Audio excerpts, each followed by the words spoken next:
Hello മക്കളെ, welcome to റാൻസ് learning pot. Okay, ഇപ്പൊ എന്റെ എല്ലാ മക്കളും മിക്ക ആൾക്കാരും എങ്ങനെയായിരിക്കും ആദ്യം തൊട്ടേ എന്നും സ്കൂളിലൊക്കെ എടുക്കുന്ന ടോപ്പിക്സ് ഒക്കെ അന്നന്ന് വീട്ടിൽ വന്ന് പഠിക്കുന്ന കുട്ടികളായിരിക്കോ? ആണോ മക്കളെ? ആണോ? ആയിരിക്കില്ലല്ലേ? എപ്പോഴെങ്കിലും ഏതെങ്കിലും ടീച്ചേഴ്സ് ഒക്കെ നല്ല സ്ട്രിക്റ്റ് ആയിട്ടുള്ള ടീച്ചേഴ്സ് ഒക്കെ വന്ന് ക്വസ്റ്റ്യൻ ഒക്കെ ചോദിക്കുമ്പോഴായിരിക്കും നല്ല അടിയൊക്കെ കിട്ടും. ഇപ്പൊ അടിയൊക്കെ ഉണ്ടോ? അല്ലെങ്കിൽ ഇമ്പോസിനൊക്കെ കിട്ടും. അങ്ങനെയൊക്കെ ഉണ്ടെങ്കിലായിരിക്കും എന്താവുക, അന്നന്ന് വീട്ടിൽ പോയിട്ട് എല്ലാം ഒന്ന് പഠിക്കുന്നത് അല്ലേ? അല്ലാന്നുണ്ടെങ്കിൽ എന്താ ചെയ്യാ, നമ്മൾ എക്സാമിന്റെ ഡേറ്റ് അങ്ങ് ഡിക്ലെയർ ചെയ്യുമ്പോൾ എന്തുണ്ടാവും, ഒരു 10 ദിവസം മുമ്പ് അല്ലെങ്കിൽ ഒരു 5 ദിവസം മുമ്പൊക്കെ ആയിരിക്കും എന്തുണ്ടാവുന്നത്, നമ്മൾ പഠിക്കാൻ വേണ്ടി സ്റ്റാർട്ട് ചെയ്യുന്നത് അല്ലേ? അപ്പൊ പക്ഷെ എന്താ പ്രശ്നം ഉണ്ടാവുക, ഒരു 10 ചാപ്റ്റർ ഒക്കെ കവർ ചെയ്യാനുണ്ടെങ്കിൽ ഒറ്റ ഇരുത്തത്തിന് അതെല്ലാം കൂടെ അങ്ങ് പഠിച്ചു തീർത്ത് എക്സാം ഹോളിലേക്ക് പോകും. എല്ലാം പഠിച്ചല്ലോ, സമാധാനം. പക്ഷെ എക്സാം ഹോളിൽ എത്തുമ്പോഴുണ്ടാവുന്ന പ്രശ്നം എന്താ, നമുക്ക് ആ ക്വസ്റ്റ്യൻ പേപ്പർ അങ്ങ് കിട്ടിയ എല്ലാം നമുക്കറിയാം. പക്ഷെ എന്താ സംഭവിക്കുക, അതെല്ലാം നമുക്ക് പ്രോപ്പറായിട്ട് ആൻസർ ചെയ്യാൻ പറ്റില്ല. എന്തൊക്കെയോ ഒരു പുകമയമായിരിക്കും അല്ലേ? എന്തൊക്കെയോ അറിയാം, പക്ഷെ അതങ്ങ് എഴുതാൻ തുടങ്ങി കഴിഞ്ഞാൽ ഒന്നും അങ്ങ് കിട്ടൂല അല്ലേ? ഇതിപ്പോ എന്തുകൊണ്ടാ ഇത്? എന്താ മക്കളെ ഇത് പ്രശ്നം? ഇത് നമ്മുടെ ടൈം മാനേജ്മെന്റിന്റെ പ്രശ്നമാണ്. ഓക്കെ, അപ്പൊ നമുക്ക് ഇന്ന് എന്ത് ചെയ്യാം, അതിനൊരു സൊല്യൂഷൻ കണ്ടെത്തും. ഒരുപാട് സൊല്യൂഷൻസ് ഉണ്ട്. അപ്പൊ നമ്മൾ ഇന്നിവിടെ ഇതിനെ കുറിച്ചാണ് പറയാൻ പോകുന്നത്. പോമഡോറോ ടെക്നിക്കിനെ കുറിച്ചാണ്. ഒരു എഫക്റ്റീവ് ആയിട്ടുള്ള ഒരു ടൈം മാനേജ്മെന്റ് മെത്തേഡാണ്. Okay, Pomodoro method. ഓക്കെ, അപ്പൊ എന്താ കുട്ടികളെ ഈ പോമഡോറോ ടെക്നിക്? എന്താണ് പോമഡോറോ ടെക്നിക്?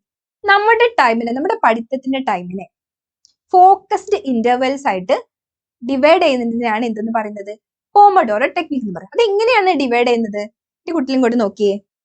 നമ്മളിപ്പോ ഒരു 25 മിനിറ്റ്സ് നമ്മൾ ഡെയിലി പഠിക്കുകയാണ്. ഓക്കെ, ദെൻ നമ്മൾ എന്ത് ചെയ്യും, ഒരു 5 മിനിറ്റ്സ് എന്ത് ചെയ്യും, നമ്മളൊരു ബ്രേക്ക് എടുക്കും. ഓക്കെ, ദെൻ അഗൈൻ പിന്നെ ഒരു 25 മിനിറ്റ്സ് എന്ത് ചെയ്യും, നമ്മൾ പഠിക്കും. ആൻഡ് ദെൻ ഒരു 5 മിനിറ്റ്സ് എന്ത് ചെയ്യും, നമ്മളൊരു ബ്രേക്ക് എടുക്കും. പിന്നെ എന്ത് ചെയ്യും, നമ്മളൊരു 25 മിനിറ്റ്സ് പഠിക്കും. ദെൻ ഒരു 50 മിനിറ്റ്സ് എന്ത് ചെയ്യും, നമ്മൾ ബ്രേക്ക് എടുക്കും. ഓക്കെ, ഇതിങ്ങനെ ഒരു ബ്ലോക്കാണ്. ഓക്കെ, ഇതിങ്ങനെ എന്താണ്, ഒരു ബ്ലോക്കാണ്. ഇപ്പൊ നിങ്ങൾക്ക് ക്ലാസ് ഒക്കെ ഉള്ള ടൈമിലാണെന്നുണ്ടെങ്കിൽ ഇതുപോലെ ഒരു ബ്ലോക്കെങ്കിലും അറ്റ്ലീസ്റ്റ് നമുക്ക് കംപ്ലീറ്റ് ചെയ്യാൻ പറ്റണം.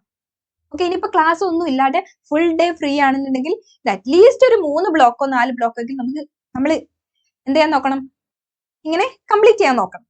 ഓക്കെ, പിന്നെ നിങ്ങൾ ശ്രദ്ധിക്കേണ്ട ഒരു കാര്യം എന്താണെന്ന് വെച്ചിട്ടുണ്ടെങ്കിൽ നിങ്ങൾക്ക് വേറെ ഡിസ്ട്രാക്ഷൻസ് ഒന്നും ഉണ്ടാവാൻ പാടില്ല. എന്തൊക്കെ ഡിസ്ട്രാക്ഷൻസ് ആണ് ഉണ്ടാവുക? ഈ 5 മിനിറ്റ്സ് നമ്മൾ ബ്രേക്ക് എടുക്കാന്ന് പറഞ്ഞില്ലേ, അപ്പോ നിങ്ങൾക്ക് കുറെ എന്റർടൈനിങ് ആയിട്ടുള്ള ഇങ്ങനെ റീൽസ് ഇരുന്ന് കാണുക, അതല്ലെങ്കിൽ മൂവി ഇരുന്ന് കാണുക, അങ്ങനെയൊക്കെ ആണെന്നുണ്ടെങ്കിൽ ആ 5 മിനിറ്റ്സ് അങ്ങ് നീണ്ടു പോകും. അപ്പൊ അങ്ങനെയൊന്നും ചെയ്യരുത്. നിങ്ങൾ ജസ്റ്റ് ആ ഒരു 5 മിനിറ്റ്സ് എന്തെങ്കിലും ഒരു മ്യൂസിക് കേൾക്കുക, അതല്ലെങ്കിൽ പുറത്തൂടെ ഒന്ന് നടക്കുക, അങ്ങനെ ഒന്ന് ജസ്റ്റ് റിലാക്സ്ഡ് ആയിട്ട് നല്ല വെള്ളമൊക്കെ കുടിക്കുക. ഓക്കെ, അങ്ങനെ ഒരു 5 മിനിറ്റ്സ് അങ്ങനെ വേണം നിങ്ങൾ ആ ഒരു ബ്രേക്ക് ടൈം യൂസ് ചെയ്യാൻ വേണ്ടിയിട്ട്. ഓക്കെ, പിന്നെ അതുപോലെ നിങ്ങൾ ശ്രദ്ധിക്കേണ്ട കാര്യം എന്ന് പറഞ്ഞിട്ടുണ്ടെങ്കിൽ നിങ്ങൾ വേറെ ഡിസ്ട്രാക്ട് ആക്കുന്ന കാര്യങ്ങൾ, നിങ്ങൾ ഇരിക്കുന്ന പ്ലേസ് നിങ്ങൾ ശ്രദ്ധിക്കണം. ഓക്കെ, എന്ത് വേണം, എല്ലാം നിങ്ങൾക്ക് ആവശ്യമുള്ള എല്ലാ സാധനങ്ങളും, നിങ്ങൾക്ക് വെള്ളം എപ്പോഴും വെള്ളം കുടിക്കുന്ന ആൾക്കാരാണെങ്കിൽ വെള്ളം അവിടെ വേണം. പിന്നെ അതുപോലെ നിങ്ങൾക്ക് ആവശ്യമുള്ള എല്ലാ ബുക്ക്, പെന്ന്, പെൻസിൽ, എല്ലാ സംഭവങ്ങളും എന്ത് ചെയ്യണം, ആ ഒരു ടാബിൽ അവിടെ പ്രസന്റ് ആയിരിക്കും. പിന്നെ ഇങ്ങനെ ഇടക്കിടക്ക് ഇങ്ങനെ എഴുന്നേറ്റ് പോകുമ്പോഴാണ് ഡിസ്ട്രാക്റ്റഡ് ആവുന്നത്.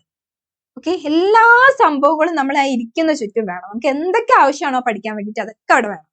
ഓക്കെ, പിന്നെ കട്ടിൽ കണ്ട അപ്പം തന്നെ പോയി കിടക്കണം തോന്നുന്നവരൊന്നും എന്ത് ചെയ്യരുത്, കട്ടിലിന് തൊട്ടടുത്തായിട്ട് ഇരുന്ന് നിങ്ങളുടെ ടാബിൽ സെറ്റ് ചെയ്യാൻ പാടില്ല. പിന്നെ കിടന്ന് പഠിക്കുന്നത് ഒട്ടും നല്ല ശീലം. ഓക്കെ, പിന്നെ അതുപോലെ തന്നെ ഒരു സമയത്തിന്റെ കാര്യം നിങ്ങൾ ശ്രദ്ധിക്കണം. സമയം എന്താ മക്കളെ, ഇപ്പൊ മിക്ക ആൾക്കാരും പറയും ഇങ്ങനെ രാത്രി ഇരുന്ന് പഠിച്ചിട്ട് എന്തിനാ കാര്യം, ഒന്നും തലയിലോട്ട് കയറില്ല, രാവിലെ എഴുന്നേറ്റിട്ട് പഠിക്കണം. അങ്ങനെയൊന്നുമില്ല. നിങ്ങൾക്ക് ഇത്രയും കാലം നിങ്ങൾ പഠിച്ചത് വെച്ചിട്ട് നിങ്ങൾക്കൊരു ഐഡിയ ഉണ്ടാവും, രാവിലെ നേരത്തെ എഴുന്നേറ്റാലേ നിങ്ങൾക്ക് പഠിക്കാൻ പറ്റുള്ളൂ. അതല്ലാന്നുണ്ടെങ്കിൽ ചിലർക്ക് വേറെ പോലെ ആയിരിക്കും, ചിലർക്ക് രാത്രി ഇരുന്ന് പഠിച്ചാലേ തലയിൽ കയറുള്ളൂ, അങ്ങനെയൊക്കെ ഉണ്ടാവും. അപ്പൊ നിങ്ങൾക്ക് എപ്പോഴാണോ, ഏത് ടൈമാണോ നിങ്ങൾക്ക് സ്യൂട്ട് ആവുന്നത്, ആ ടൈം നോക്കിയിട്ട് നിങ്ങൾ സെലക്ട് ചെയ്യാം. ഓക്കെ, ആ ടൈമാണ് നിങ്ങളുടെ ടൈം, അപ്പൊ പഠിച്ചാലേ നിങ്ങൾക്ക് തലയിൽ കയറുള്ളൂ. ഓക്കെ, അപ്പൊ ഇങ്ങനെ എന്ത് ചെയ്യാ, അങ്ങനെ അറ്റ്ലീസ്റ്റ് ഒരു ക്ലാസ്സിലുള്ള ഡേ ഒക്കെ ആണെങ്കിൽ ഒരു ബ്ലോക്കെങ്കിലും കംപ്ലീറ്റ് ചെയ്യുക. ക്ലാസ് ഇല്ലാത്തൊരു ദിവസമാണെങ്കിൽ ഒരു 3 ബ്ലോക്കെങ്കിലും എന്ത് ചെയ്യുക, കംപ്ലീറ്റ് ചെയ്യാൻ നോക്കുക. ഓക്കെ, ഇത്രയും കാര്യങ്ങൾ ശ്രദ്ധിക്കുക. അങ്ങനെ ആകുമ്പോൾ എന്ത് ചെയ്യാൻ തുടങ്ങും, നിങ്ങൾക്ക് നല്ല മാർക്ക്, നിങ്ങൾക്ക് നല്ല പ്രൊഡക്ടിവിറ്റി കിട്ടും, നിങ്ങളുടെ ഫോക്കസ് കൂടും, നല്ല പ്രൊഡക്ടിവിറ്റി കിട്ടും, നിങ്ങളുടെ ബേൺ ഔട്ട് ഒക്കെ കുറയും. ഓക്കെ, സെറ്റ് അല്ലേ മക്കളെ? അപ്പൊ എല്ലാവരും ഇനി മെത്തേഡ് ട്രൈ ചെയ്യൂലേ? ഓക്കെ മക്കളെ, ബൈ.